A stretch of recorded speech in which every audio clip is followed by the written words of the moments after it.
Hello, guys. We have an update coming out of Grace Community Church where Pastor John MacArthur was the senior pastor. So this is what they shared at their church. They did have a Q&A, which I thought it was actually nice, and that way just to help their congregation, okay? So let's take a listen to what they shared. Here we go. Next week. Next week, yeah. That's awesome. You do Matthew 11, is that right? That's right. So come to me, all you who are weary and heavy laden, and I will give you rest. So Phil will lead us next Sunday, but then I think starting in August, Nathan will continue the book of Mark, and for I imagine a couple of months, and then next we'll see who takes it. But it will be work shared among the pastoral staff, and throughout that time, the elders will continue to pray for who might become the next sort of senior pastor. And don't be surprised or dismayed if it takes 2 years before we actually have another permanent pastor. Grace Church is blessed with a large group of men who are here right now who are capable of filling the pulpit, and they'll do that while the elders survey the landscape and see who might be available. People ask me all the time, people have been asking me for years, who will be the pastor of Grace Church after John? And no one knows the answer to that. My suspicion is it will be someone who was trained here, and probably not someone who's here now. But someone who was sent out and pastored a church somewhere and had an effective ministry there, and they'll call him back. That's just my guess. That's not. I don't have any inside knowledge to what the next step will be, because no one knows. Yeah, and I mean, is anybody back there yet? Nobody? Okay. Oh, yeah, somebody's there? No? Okay. Well, here's a question while you guys are thinking of. We also not just. I'm going to get to a question, but it's not just if you have a question about, how do I think about things, help me process all of this. What would you say to me as I have this thought about all these things? We want to shepherd you. We wish we could have conversations with each one of you. And so this is an opportunity to do that. But if you don't have a question, maybe you have a short reflection, a memory about Pastor John, or something you'd say that you could keep to 2 minutes, that just gives.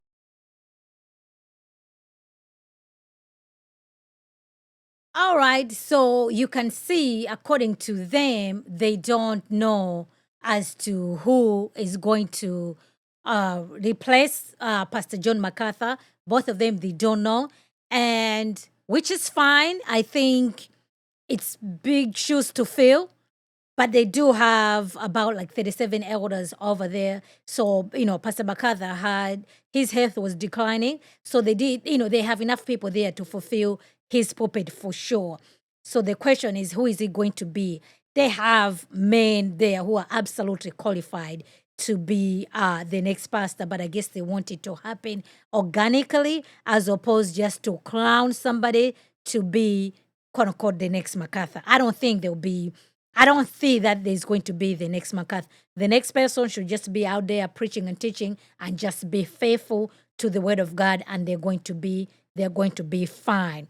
So even if somebody coming from the outside, that to me will be very interesting. Who is going to have the courage to apply that I'm applying to fill in John MacArthur's pulpit?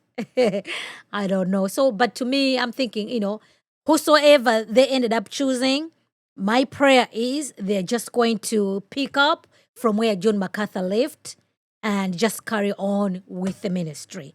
That's it, right? Carry on with the ministry for the work of God, right? MacArthur did his thing. He saved his purpose. He's in glory right now, enjoying the presence of his maker, which is very beautiful. I think if it happens organically, if they can choose a man amongst those elders, I think that's fine. Whosoever they choose, as long as the person is a good, godly man who is going to proclaim the truth from that pulpit, that will be awesome and wonderful. I do think they do have mechanism in place there to make sure that the pulpit remains strong and to sustain.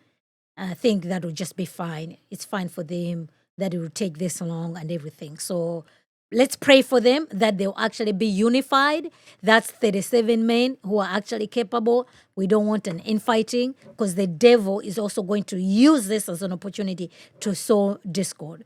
But this is also what's going to play out well for them. One thing they actually do have that other people might not appreciate what they practice there, their elders, they don't do anything unless all the elders are unified. If it takes long, so be it. But at the end of the day, they want all the elders to be on one page, on one accord. So if the man comes there to be the next preacher to fill out the pulpit, it's just also going to be the same thing. So pray for them, pray for the MacArthur family, pray for the ministry, trust and believes that the haters of John MacArthur are out there in their woodwork trying to taint his legacy. No, it's not going to work. His legacy speaks for itself. Look at the fruit, look at the ministry. That's it. Whosoever is hating, they're going to do that. It just comes with the territory. But all in all, he finished his race. Let's make sure we finish ours and we finish well. So stay tuned. More coming this week. Thank you.